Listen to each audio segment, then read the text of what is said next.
जो यहाँ पर इलेक्ट्रिक वाहन बेचना चाहता है, आप उसको आने नहीं दे रहे हैं। एलन मस्क टेस्ला की गाड़ियां यहाँ लाके बेचना चाहते हैं। मैंने उनका स्वागत है, मैंने कभी नहीं ऐसा कहा कि वो यहाँ मत आए, वो आए, पर उनका कहना है कि मैं चाइना में मैन्युफैक्चरिंग करूंगा और इंडिया में मार्केटिंग करूंगा। तो मैंने कहा आप एक काम करिए, इंडिया में मैन्युफैक्चरिंग करिए और इंडिया में मार्केट करिए। इंडिया ये वर्ल्ड का सबसे बड़ा मार्केट है जो ऑटोमोबाइल का। आपको मैं बताता हूँ, हमारा टोटल टर्नओवर 6.5 लाख करोड़ का है। मैं इस विभाग का मंत्री हूं और मेरा विश्वास है कि करीब 5 साल के अंदर इंडिया का ऑटोमोबाइल इंडस्ट्री ये 15 लाख करोड़ की होगी। देश में सबसे ज्यादा राज्य सरकार और भारत सरकार को जीएसटी देने वाली ये इंडस्ट्री है। देश में कम से कम 4.5 करोड़ लोगों को रोजगार देने वाली ये इंडस्ट्री है और अगले 5 साल में 2 करोड़ एडिशनल देंगी। और आप कभी पोर्ट जाओगे तो हमारी गाड़ियां लाइन से खड़ी होती है एक्सपोर्ट होने के लिए, जहाज में जाती है। और अब कुछ दिन के बाद वर्ल्ड के सभी अच्छे ब्रांड यहाँ है और मैं सब वर्ल्ड के कोई भी नाम लो सब यहाँ है। और आने वाले दिनों में चाहे ट्रक हो, चाहे बस हो, चाहे कार हो, चाहे 2 व्हीलर हो, आपको पता है हमारी बजाज, हीरो और टीवीएस, इनका 50% 2 व्हीलर का प्रोडक्शन एक्सपोर्ट होता है। और आने वाले समय में ये देश ऑटोमोबाइल इंडस्ट्री में वर्ल्ड का सबसे बड़ा नंबर 1 मैन्युफैक्चरिंग हब बनेगा वर्ल्ड का, और हमारा पूरा एक्सपोर्ट होगा। और ये इंडस्ट्री हमारे देश के युवाओं को सबसे ज्यादा रोजगार देगी। विपक्ष ने इस बात को उठाया बीच में, राहुल गांधी जी ने मेरे ख्याल से उठाया था कि आप दावा जो भी कर रहे हैं कि हम हब बनेंगे वर्ल्ड ऑटोमोटिव मैन्युफैक्चरिंग का, अभी कंपनियां छोड़ के जा रही, फोर्ड ने पैकअप कर दिया इंडिया से, तो उसके पीछे उसके अपने कारण थे या हमारे एनवायरनमेंट का कोई दोष था? देखिए आपको एक बात बताता हूं, कोई कंपनी खुलती है, कोई जाती है, ये बात छोड़ दो। आप ये देखो कि ऑटोमोबाइल ग्रोथ कितना है। पहले 2 व्हीलर कितने बनते थे, अब कितने बनते हैं, अब 4 व्हीलर कितने बनते हैं। सर 3-3 गुना 4-4 गुना राइज हो गया। अभी ये खेल चलता है। अभी जो बड़ी बड़ी कंपनी थी जो फॉरेन से आई, मैं नाम नहीं लेता ब्रांड के, उनका सेल डाउन हो गया ऑटोमोबाइल में, और जो इंडियन कंपनी थी उनका सेल 5% बढ़ गया। फिर कुछ दिन में उनका नया मॉडल आएगा तो उनका बढ़ेगा, फिर इनका कम होगा। तो ये तो बिजनेस है। मैं आपको एक और ऐसी मजाक, मैंने बहुत अच्छी घटना बताता हूँ। ये सोनोवाल मुख्यमंत्री थे आसाम के जी, तो वहां एक माजोली आइलैंड है ब्रह्मपुत्र के अंदर, आप बहुत सुंदर जगह है। तो वहां के वो एमएलए के कैंडिडेट थे। मैं हेलीकॉप्टर से उड़ा और वहां गया, तो जाते जाते मुझे बोल रहे थे कि नितिन जी, अब ब्रह्मपुत्र नदी है नहीं, वो तो समुद्र है, उसको ब्रह्मपुत्र कहा जाता है, वो पुल्लिंग ही है क्योंकि वो समुद्र ही है। तो उन्होंने कहा कि ये ब्रिज बनाओ, तो मैंने बोला ये नहीं हो पाएगा, ये बहुत खर्चा लगेगा ये। तो उन्होंने कहा आप मुझे फिर से चुनकर आना चाहिए, ऐसा आपको लगता होगा तो आपको ये कहना होगा। मैं बोला ये मुश्किल है, मेरे से मत कहो। वो हेलीकॉप्टर उतरते उतरते इतना आग्रह किया उन्होंने, और मैंने सोचा वो चुनाव जीतने चाहिए, तो मैंने बोल दिया कि मैं ब्रह्मपुत्र पर ये माजोली आइलैंड को ब्रिज बनाऊंगा। दिल्ली आया तो हमारे डीजी को बुलाया, तो उन्होंने कहा साहब इसकी कीमत 6000 करोड़ होगी एक ही ब्रिज की। तो मैं एकदम बैठ गया, मैंने बोला 400-500 करोड़ का ब्रिज है। फिर हमने एक नई टेक्नोलॉजी लाई कि डिस्टेंस बिटवीन 2 पियर जो है वो 30 मीटर होता है, अभी हम लोग 120 मीटर किया है, और उसमें हम लोग स्टील फाइबर कास्टिंग में डालते हैं। फिर मैंने सोचा कि ये कॉस्ट कैसे, खूब वर्क किया, और आपको ताज्जुब होगा कि 6000 करोड़ का ब्रिज 680 करोड़ में बन रहा है। यूपी ब्रिज, हाँ, यूपी ब्रिज कारपोरेशन ने कॉन्ट्रैक्ट लिया और अभी काम शुरू है।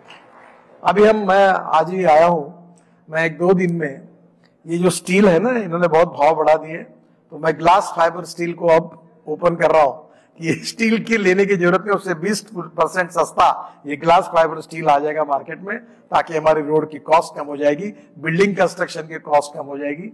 टेक्नोलॉजी जो होती है बहुत इंपॉर्टेंट है। सारे मंत्रालयों का कॉस्ट एस्टिमेट का काम आप ही को दे देना चाहिए। अच्छा, ये मैंने एक और चीज आपके बारे में सुनी, सच है क्या कि आप कोई नया हाईवे बनाते हैं, कोई नई सड़क बनाते हैं, तो उस पर गाड़ी में बैठकर कहते हैं मैं गर्म चाय पीऊंगा और चलाओ 120 पर, ऐसा है क्या? देखिए, मैं मुंबई पुणे एक्सप्रेस हाईवे जब मैंने बनाया था, तो एससीसी कंपनी जो थी उन्होंने एक पार्ट था, तो मैं अक्सर वो सायन करके एक जगह है मुंबई में, हाँ, इतना मैंने हिंदुस्तान का सबसे ट्रैफिक जाम वाली जगह सायन ब्रिज, तो वहां मैं ब्रिज बना रहा था। मैं रात को 2-2 बजे जाता था, 2 बजे इसलिए जाता था कि 2 बजे के पहले वहां खड़ा होना ही मुश्किल है, इतनी गाड़ियां रहती थी। आप कभी मुंबई गए तो मैं हाईवे के बनने के बाद जब टेस्टिंग के लिए गया तो हमारे एमडी जो थे उनको और मैंने एससीसी के एमडी को कहा कि मैं 120 किलोमीटर के स्पीड पर गाड़ी चलेगी, मैं थर्मस से चाय निकालूंगा, चाय इसमें कप में डालूंगा, मेरा एक भी बूंद इधर उधर गिर गया तो तुमको छोड़ूंगा नहीं। और आपको ताज्जुब होगा कि 120 किलोमीटर के स्पीड पर मैंने चाय पिया, कहीं नहीं, इतना ग्रेडियंट ठीक था। अभी आप वो छोड़ दे, अभी आप यहीं से आपका गुड़गांव से सोना करके गांव है, वहां से हमारा दिल्ली मुंबई हाईवे, मैं इस हाईवे पर अभी गया था और मैं 140 किलोमीटर के स्पीड पर मैंने फिर ये टेस्ट की, कुछ नहीं, इतना हाईवे सुंदर बना हुआ है। तो ये बिल्कुल बन सकता है। और अभी हम तो गांवरानी लोग हैं, अब वो उसका ग्रेडियंट टेक्निकली गिनने के बजाय ये आसान तरीका है कि पानी निकालो या चाय पियो, अगर हिलता है तो गड्ढे है, नहीं हिलता है तो अच्छा है, यही उसका अनुमान निकाला है। ये मैं लेकिन व्यूअर्स के लिए क्वेश्चन कर देना चाहिए कि मंत्री जी ये काम टेस्टिंग के लिए करते हैं, आपके लिए सलाह ये नहीं है कि आप 140 की स्पीड पर गाड़ी चलाइए। सर ये आपके बारे में लेकिन एक दो शिकायतें हैं कि आप जबरदस्ती करते हैं लोगों के साथ। मैं एक उदाहरण देता हूं कि जैसे अब आपने ये फास्ट टैग का काम किया तो लागू कर दो, लोग अपने आप बनाएंगे, अपने आप चलाएंगे। बहुत लोगों को उसमें बहुत टाइम तक दिक्कत हुई कि उनको वो फास्ट टैग समझ में नहीं आता था या पता नहीं था कैसे मिलेगा, तो उन्होंने दोगुने पे वो पेमेंट करके भी वो चलाया। तो इस किस्म की बातें हैं। अब आप स्क्रैप पॉलिसी लाए हैं, बहुत सारे लोग नाराज हैं जिनकी गाड़ी, वो लोग कहते हैं मेरी गाड़ी ठीक है, मेरी गाड़ी में दिक्कत नहीं है, गडकरी जी पॉलिसी लिया है, मेरी चलती गाड़ी बंद कर दी। देखिए मैं आपको तो फास्ट ट्रैक ऐसा है, पहले टोल भरने के लिए लाइन लगती थी। ये जो दिल्ली जयपुर रोड है ना, यहाँ के टोल के तो लोग मुझे बहुत गालियां देते थे, तो बहुत प्रॉब्लम था। अब फास्ट ट्रैक में तुमको रुकना ही नहीं है, वो केवल फटाफट निकल जाता है। 97% फास्ट ट्रैक हो गए, ना पैसे देना, ना रुकना, ना चर्चा करना। अब मैं इससे भी नई टेक्नोलॉजी ला रहा हूँ, अभी कुछ और बाकी। हाँ, वो ऐसी ला रहा हूँ कि सैटेलाइट से तुम्हारे गाड़ी के नंबर प्लेट को कैमरा जहां से एंट्री करोगे वहां से निकाल लेगा फोटो, और जहां से बाहर निकलोगे वहां फोटो निकाल लेगा। उतना हिसाब से पैसा आपके बैंक अकाउंट से निकल जाएगा, ना कोई रोकेगा, ना कोई बोलेगा, ना कुछ नहीं।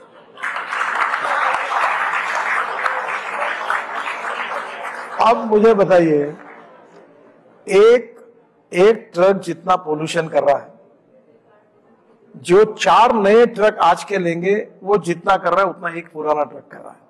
ये दिल्ली के लोग बैठे हैं। मैं दिल्ली के आजू बाजू में ही करीब, आज ही मैंने आपके आने के लिए मैं करीब 53,000 करोड़ रुपए के काम केवल दिल्ली एनसीआर में कर रहा हूं। इतना पोल्यूशन है, इतना ट्रैफिक जाम है। ये ढोला कुआ, मैं आता था नागपुर से प्लेन में, हर बार पौन घंटा यहाँ रुकता था, वो खबर छप गई थी। हाँ, तो अब मुझे बताइए कि दिल्ली के पोल्यूशन से कितनी समस्या है। वर्ल्ड के लोग दिल्ली आना नहीं चाहते हैं, और आज पोल्यूशन के लिए हमको 2 चीजें महत्वपूर्ण है। पहली बात कि हमको रोड तो अच्छे बनाने होंगे, दूसरी बात पेट्रोल डीजल से मुक्ति लेनी होगी। और इसलिए मैंने ट्रांसपोर्ट मंत्री होने के नाते ethanol, methanol, biodiesel, bio CNG, electric, hydrogen, मेरे पास ग्रीन हाइड्रोजन की कार है, और मैं ये सब एक्सपेरिमेंट करके ये फ्यूल को मैंने 2004 से कोशिश कर रहा हूं कि इस देश का किसान अन्नदाता नहीं ऊर्जादाता बने। अब मुझे बताओ, दिल्ली के प्रदूषण के कारण मैं जिम्मेदारी के साथ कह रहा हूं, दिल्ली के लोग जो डॉक्टर के लिए और मेडिसिन के लिए जो पैसा देते हैं उसका 50% कारण दिल्ली का एयर पोल्यूशन है। और इसलिए एयर पोल्यूशन को कम करना होगा तो 15 साल पुरानी टेक्नोलॉजी। अब मुझे बताओ, उस समय की ट्रक, उस समय की कार, उसका एवरेज और इस समय की टेक्नोलॉजी में जमीन आसमान का फर्क है। और इसलिए जब आदमी का भी लाइफ होता है, अब मुझे बताइए, जो एंकर आज टीवी पर काम कर रहा है वो 80 साल का होने के बाद कोई एंकर दिखता है क्या? आप हमारे लिए कुछ खराब पॉलिसी मत लाइएगा।